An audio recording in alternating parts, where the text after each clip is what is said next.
엄마, 혹시 시간 되세요? 수빈이가 다음 달부터 복직해야 하는데 지우를 봐줄 사람이 없어서요. 혹시 엄마가 도와주실 수 있을까요? 지금 뭐라고 했어? 지우를 봐달라고? 네, 어린이집 대기가 밀려서 몇 달은 더 기다려야 하고, 잠깐만. 그럼 수빈이가 나한테 부탁하는 거야? 네, 그런데 엄마가 안 되시면 다른 방법을 찾아봐야 돼요. 야, 준영아, 너 정신이 있니 없니? 수빈이가 그렇게 나한테 직접 연락하지 말라고 했잖아. 부담스럽다고 했잖아. 엄마, 그때는 그때고 지금은 상황이 다르잖아요. 그때는 그때라고? 아버지 쓰러져서 응급실 갈 때는 급하지 않은 일이라고 했으면서? 그럼 지금은 급한 일이야? 애 봐달라는 게 엄마, 수빈이가 정말 곤란해서. 곤란하면 수빈이 어머니한테 부탁하지 왜 나한테 와? 수빈이 어머니는 아직 직장을 다니셔서 안 돼요.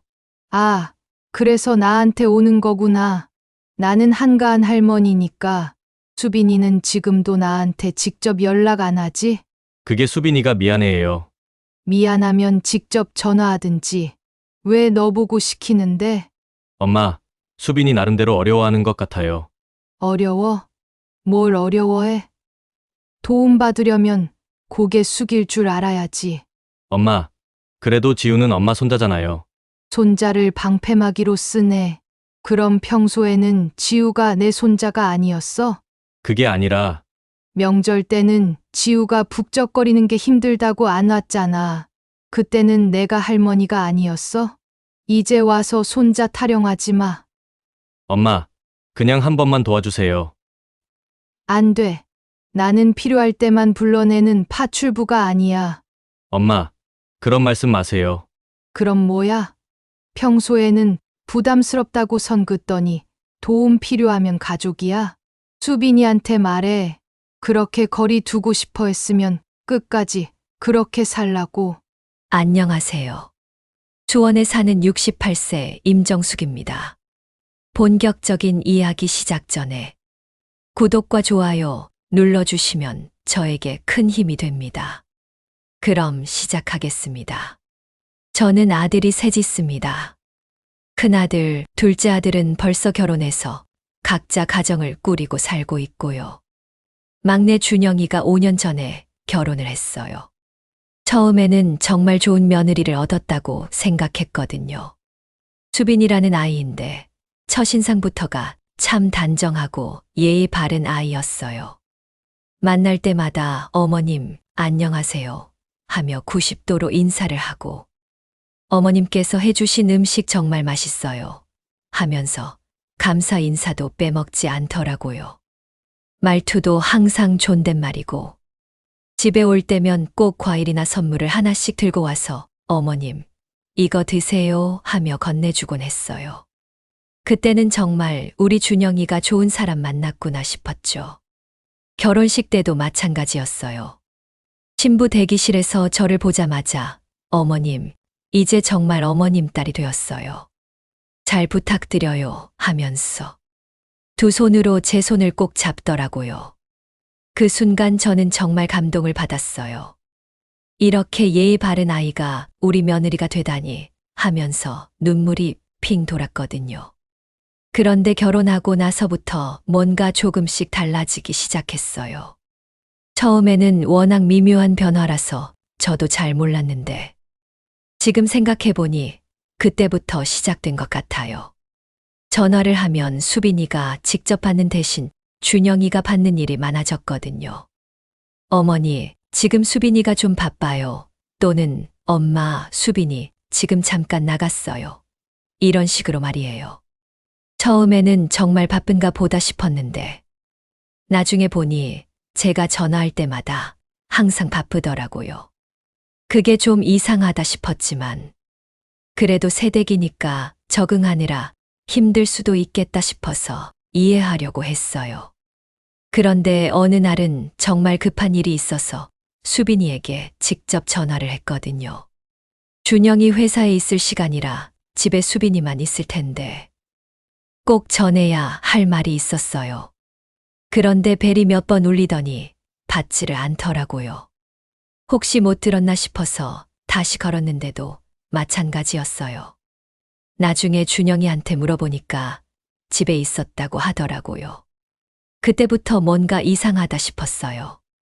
분명히 집에 있으면서 제 전화를 안 받는다는 게 아무리 생각해도 납득이 안 됐거든요. 그 일이 있고 나서 며칠 뒤에 준영이가 저한테 조심스럽게 말을 꺼냈어요. 엄마, 수빈이가 그러는데요. 좀 부담스럽다고 해요. 처음에는 무슨 말인지 몰랐거든요. 제가 뭘 부담스럽게 했나 싶어서 내가 뭘 어떻게 했는데? 하고 물었죠. 그러자 준영이가 머뭇머뭇하더니 그냥 너무 자주 연락하시는 것 같다고 해요. 그리고 직접 수빈이한테 전화하지 마시고 저한테 해주시면 제가 전달할게요. 라고 하더라고요. 그 순간 저는 정말 당황스러웠어요. 자주 연락한다고 하는데 생각해보니 일주일에 한두 번 정도였거든요. 그것도 대부분 잘 지내니? 뭐 필요한 거 없니? 이런 안부 인사였고요. 가끔 오늘 김치 담갔는데 갖다 줄까? 이런 얘기를 하면 수빈이는 항상 감사해요. 어머님 하면서 받아주었거든요. 그런데 그게 부담스럽다니. 더 충격적인 건 며느리에게 직접 연락하지 말라는 거였어요. 결혼한 지 5년이 넘었는데 이제야 그런 말을 한다니. 저는 수빈이를 정말 딸처럼 생각했는데 수빈이에게는 저희 연락이 그렇게 부담스러웠던 거예요. 그날 밤 잠이 안 왔어요. 내가 뭘 잘못했나 하면서 계속 생각해봤는데 도무지 모르겠더라고요. 오히려 제가 보기에는 저희가 너무 조심스럽게 대했던 것 같은데 말이에요. 수빈이가 싫어할까봐 이것저것 신경 쓰면서 지냈거든요. 예를 들어서 명절 때도 수빈이가 힘들까봐 일부러 준비를 많이 해놓고 그냥 앉아 있어 했고요. 집에 올 때도 손 하나 까딱하지 마. 내가 다 할게 하면서 대접했어요. 그런데 그게 도리어 부담이었다니 정말 어이가 없었어요. 그 뒤로는 정말 조심스럽게 지냈어요. 준영이한테만 연락하고 혹시 급한 일이 있어도 수빈이에게는 직접 연락하지 않았거든요. 그런데 이상한 게 그렇게 하니까 수빈이가 오히려 더 예의 바르게 굴더라고요. 가끔 준영이네 집에 가면 어머님 와주셔서 감사해요. 어머님이 해주신 반찬 정말 맛있게 먹었어요. 하면서 더 극존칭으로 대하는 거예요. 그런데 그게 진심에서 우러나온 말인지 아니면 그냥 예의상 하는 말인지 구분이 안 되더라고요. 특히 손주 지우가 태어나고 나서는 더했어요. 어머님, 지우 보러 와주셔서 감사해요. 어머님 덕분에 지우가 건강하게 자라는 것 같아요. 이런 식으로 말하는데 어쩐지 벽이 느껴지더라고요. 마치 저와 적당한 거리를 두면서 예의는 지키겠다는 그런 느낌이었어요. 그렇게 조심스럽게 지내던 중에 결정적인 사건이 하나 있었어요. 결혼 6년 차 되던 해 추석이었는데 갑자기 준영이가 전화를 했어. 엄마, 올해 추석은 저희끼리 조용히 보내려고 해요. 라고 하더라고요. 귀를 의심했어요. 뭐라고? 추석을 혼자서? 수빈이가 좀 피곤하다고 하고 지우도 아직 어리니까 북적거리는 게 힘들 것 같다고 해요. 그 순간 정말 허탈했어요. 추석이 뭐예요?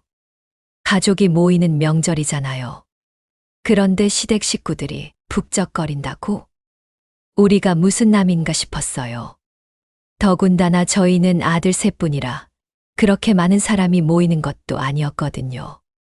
큰아들 내외, 둘째 아들 내외, 그리고 준영이네까지 해봤자 10명 정도였는데 그게 북적거린다니. 저는 명절 때마다 열흘 전부터 준비를 시작해서 정성껏 음식을 만들었는데 그게 다 부담이었던 모양이에요. 그 해 추석은 정말 썰렁했어요. 큰아들, 둘째 아들 내외만 와서 차례를 지내는데 뭔가 허전하고 마음이 편치 않더라고요.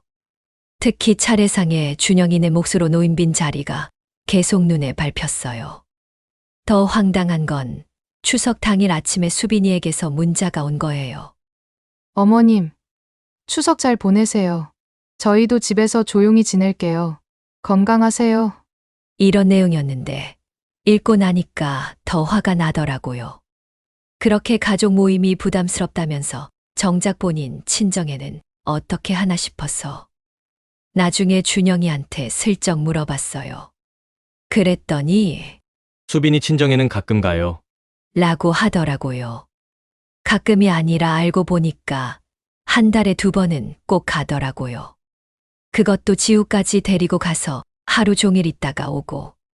친정 어머니는 외할머니라고 부르면서 스스럼 없이 지내는데 저는 지우를 만날 기회조차 없었어요.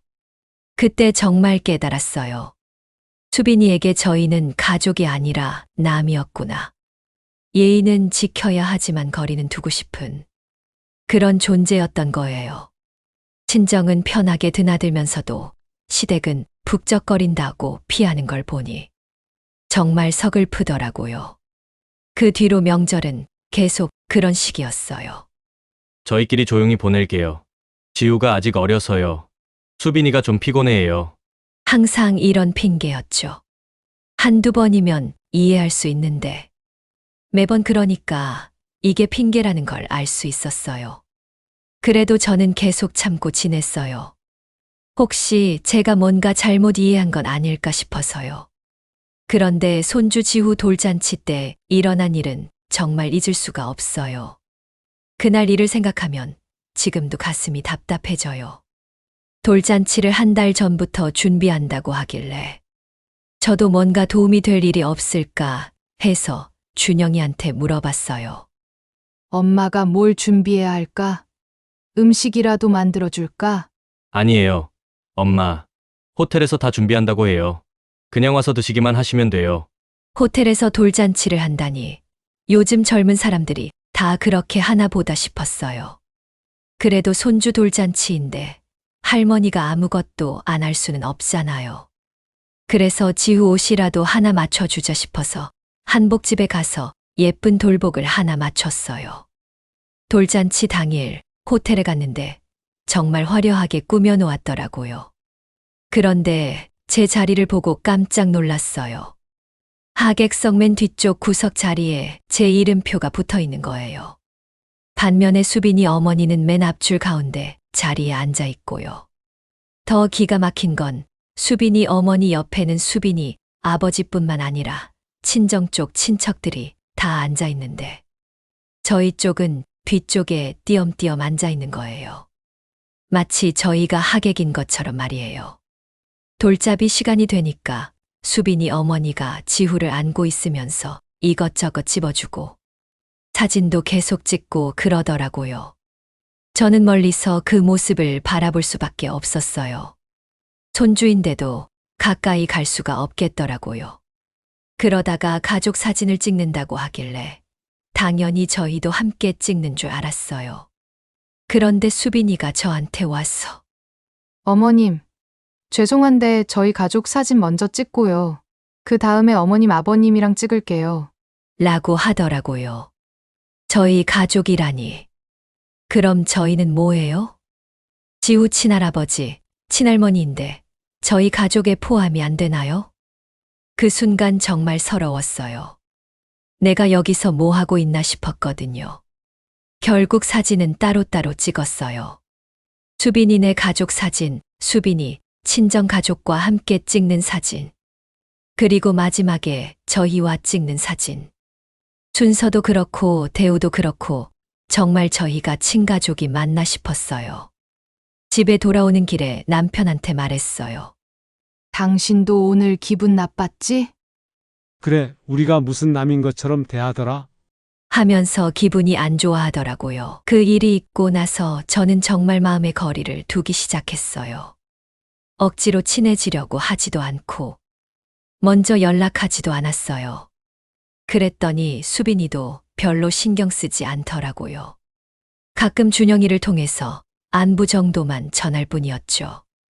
그렇게 지내던 중에 정말 큰일이 일어났어요. 어느 날 아침 남편이 화장실에서 갑자기 쓰러진 거예요.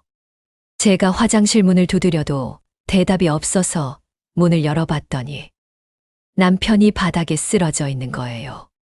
너무 놀라서 119부터 불렀는데 그 와중에도 아들들한테 연락을 해야겠다 싶어서 준영이한테 전화를 했어요. 그런데 몇 번을 걸어도 받지를 않더라고요. 아마 회사에서 회의 중이거나 바빴나 보다 싶었어요. 그래서 급한 마음에 수빈이한테 전화를 했어요. 그동안 직접 연락하지 말라고 해서 안 했는데 이런 응급 상황에는 어쩔 수 없잖아요. 전화가 연결되자마자 수빈아, 급해서 그러는데 아버지가 쓰러져서 지금 응급실로 가는 중이야. 라고 말했어요. 그런데 수빈이가 네. 네. 하면서 당황하는 것 같더니 전화기 너머로 작은 목소리로 뭔가 말하는 게 들렸어요. 처음에는 뭔지 잘 안 들렸는데 귀를 기울여 보니까 또 제발 좀 그만해 라는 말이 들렸어요. 그리고 바로 전화가 끊어졌어요. 저는 구급차 안에서 그 말이 계속 머릿속에 맴돌았어요.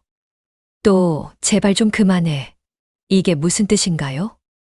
남편이 응급실에 실려가는 상황에서 며느리가 시어머니한테 할 말이에요. 응급실에서 검사를 받는 동안 준영이가 뒤늦게 연락을 받고 왔어요. 그런데 혼자 왔더라고요. 수빈이는 지우 봐야 된다고 해요. 라고 하더군요. 지훈은 어린이집에 가는 시간인데 뭘 봐야 한다는 건지. 다행히 남편은 큰 이상이 없었어요. 혈압 때문에 일시적으로 어지러워서 쓰러진 거였거든요. 그래도 하루 입원해서 관찰하자고 해서 입원했는데 그날 밤 준영이가 저한테 조심스럽게 말을 꺼냈어요. 엄마, 수빈이가 그러는데요. 앞으로는 정말 급한 일 아니면 수빈이한테 직접 연락하지 말아달라고 해요. 오늘이 급한 일이 아니었어? 그게 수빈이 말로는 엄마가 가끔 별로 급하지 않은 일로도 연락한다고 하더라고요. 그 순간 정말 어이가 없었어요. 남편이 쓰러져서 응급실 가는 게 별로 급하지 않은 일이라고요? 그럼 도대체 어떤 일이 급한 일인가요? 그 일이 있고 나서 저는 정말 마음을 접었어요. 더 이상 수빈이에게 뭘 기대하지도 않겠다고 다짐했죠. 준영이한테도 앞으로는 내가 알아서 해라. 엄마는 더 이상 며느리 눈치 보면서 살지 않겠다. 라고 말했어요. 그런데 그렇게 지내던 중에 정말 어이없는 일이 생겼어요.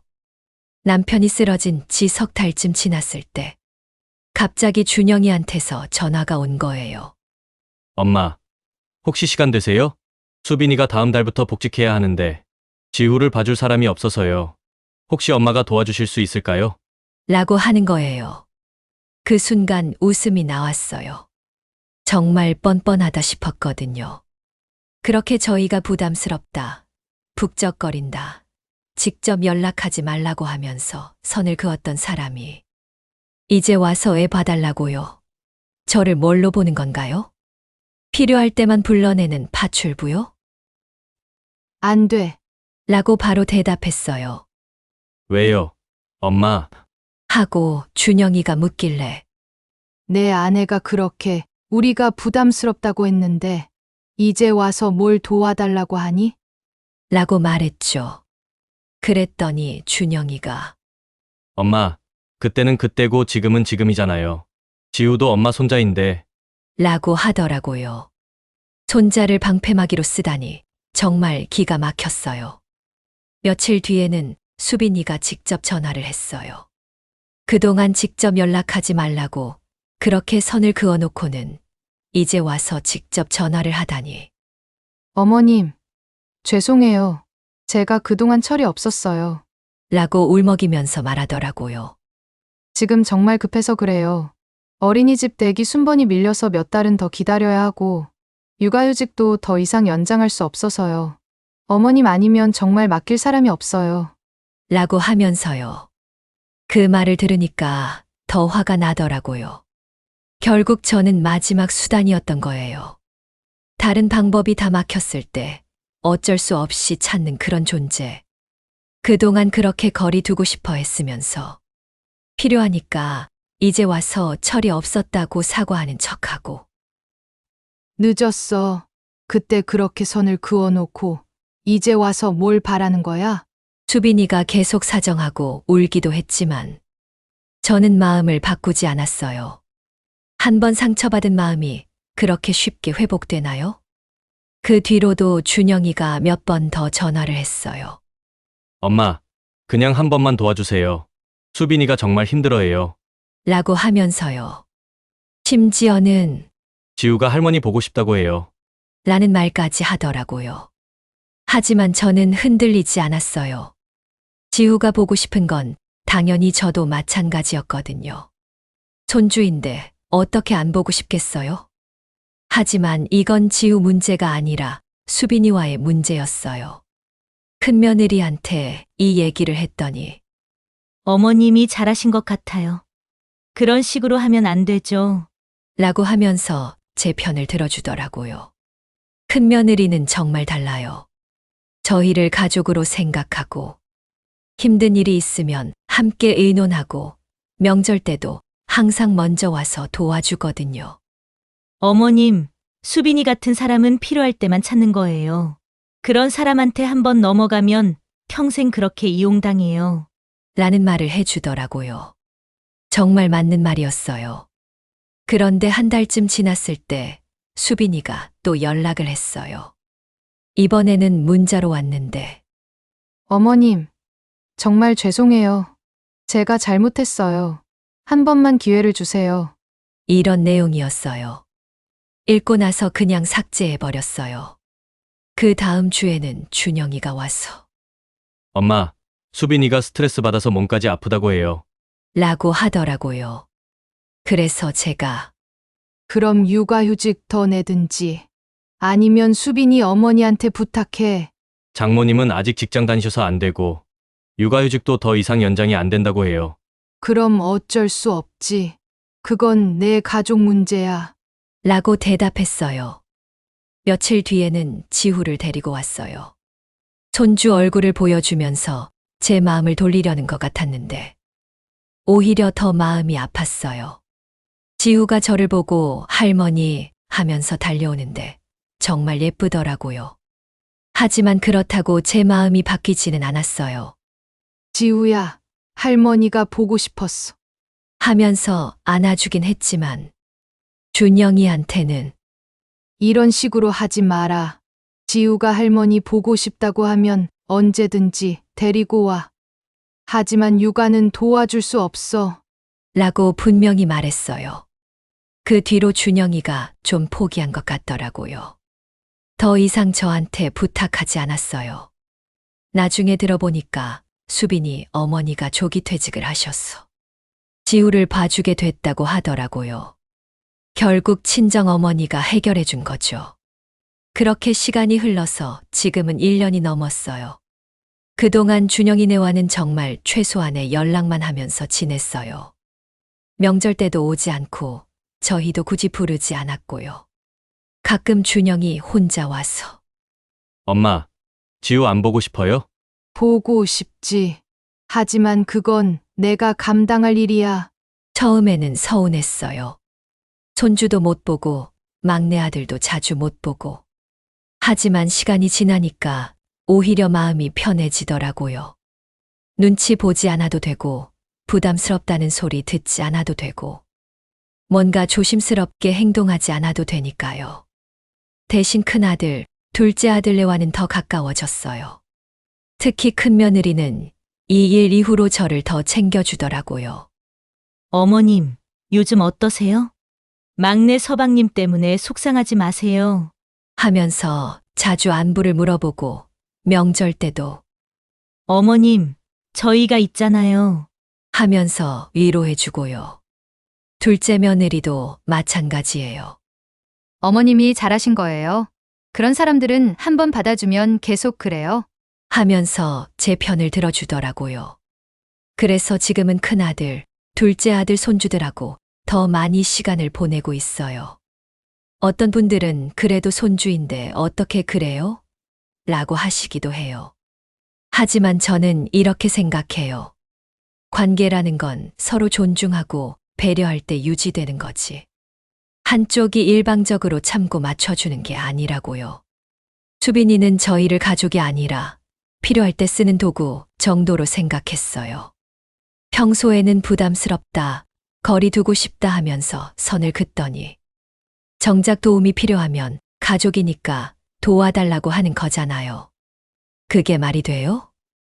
가족이라는 건 좋을 때나 힘들 때나 함께하는 거예요. 평소에 거리 두고 지내다가 필요할 때만 찾는 건 가족이 아니라 그냥 이용하는 관계죠. 저는 그런 관계는 원하지 않아요. 지금도 가끔 준영이가 와서 엄마, 수빈이가 많이 반성하고 있어요. 라고 말하지만 저는 들은 척도 안 해요. 진짜 반성했다면 진작에 행동으로 보여줬어야 했어요. 급할 때만 사과하는 건 반성이 아니라 그냥 필요에 의한 거잖아요. 요즘 저는 정말 마음이 편해요. 더 이상 누구 눈치 보지 않고 제가 하고 싶은 대로 살고 있거든요. 큰아들, 둘째 아들네 손주들과 시간 보내고 남편과 함께 여행도 다니고 친구들과 모임도 자주 가져요. 특히 손주들과 보내는 시간이 정말 즐거워요. 큰아들 딸인 서연이는 중학생인데 할머니한테 학교 얘기도 하고 고민 상담도 해요. 둘째 아들인 민수는 초등학생인데 할머니 집에 오는 걸 정말 좋아해요. 할머니, 나 오늘 할머니 집에서 잘래. 하면서 자주 놀러 와요. 이 아이들을 보면서 생각해요. 진짜 가족 관계는 이런 거구나. 서로 부담스러워하지 않고 자연스럽게 어울리고 힘들 때 기댈 수 있는 관계. 수빈이와는 한 번도 이런 관계를 가져본 적이 없었어요. 가끔 지우 생각이 날 때도 있어요. 그 아이한테는 죄가 없으니까요. 하지만 그건 수빈이가 만든 상황이에요. 아이를 방패막이로 쓰면서 할머니를 이용하려고 했던 건 수빈이잖아요.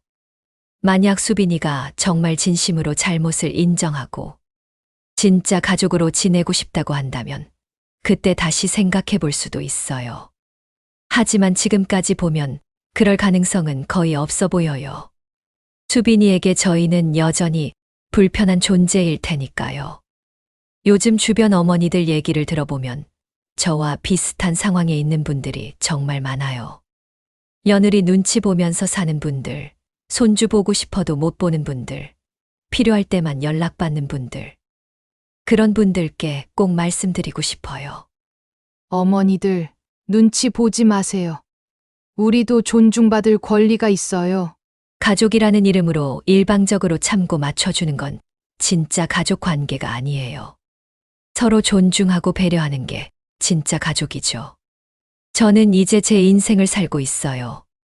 남은 인생 누구 눈치 보면서 살기에는 너무 짧아요.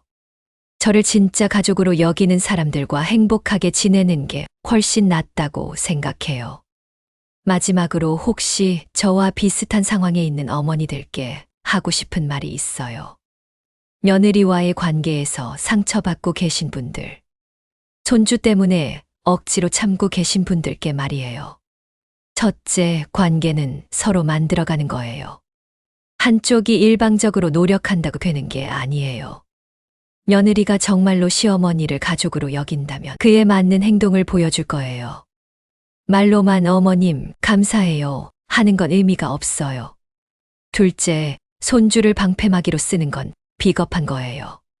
손주 할머니인데 어떻게 그러냐는 말에 흔들리지 마세요. 손주를 정말 사랑한다면 할머니와 좋은 관계를 만들려고 노력했어야 했어요. 필요할 때만 할머니를 찾는 건 손주를 사랑하는 게 아니라 이용하는 거예요. 셋째, 나이 들었다고 해서 무조건 참을 필요 없어요. 우리도 존중받을 권리가 있고 행복할 권리가 있어요. 며느리 눈치 보면서 위축되어 살 이유가 없어요. 당당하게 사세요. 넷째, 진짜 가족이 누구인지 보세요. 힘들 때 옆에 있어주는 사람, 기쁠 때 함께 기뻐해주는 사람이 진짜 가족이에요. 의무감이나 체면 때문에 억지로 만나는 관계는 가족이 아니에요. 저는 이제 정말 행복해요. 더 이상 누구 눈치 보지 않고 저를 사랑하는 사람들과 시간을 보내고 있어요. 남편과 함께 취미 생활도 하고, 친구들과 여행도 다니고, 진짜 가족 같은 큰 며느리, 둘째 며느리와 좋은 시간을 보내고 있어요. 수빈이가 그렇게 원했던 거리를 이제야 제대로 지켜주고 있는 거예요. 수빈이는 아마 지금도 저희가 고집불통이라고 생각할지도 몰라요. 하지만 상관없어요. 저는 제 선택에 후회하지 않거든요. 혹시 언젠가 수빈이가 정말 진심으로 변한다면 그때 다시 생각해 볼 수도 있어요. 하지만 그런 일은 아마 없을 것 같아요. 사람은 쉽게 변하지 않으니까요. 저희 이야기는 여기까지입니다. 사연이 마음에 와닿았다면 구독과 좋아요 꼭 눌러주세요. 그리고 댓글로 여러분의 생각도 나눠주세요. 여러분의 앞날에 항상 행복과 건강이 함께하길 바랍니다. 사연 세상이었습니다. 감사합니다.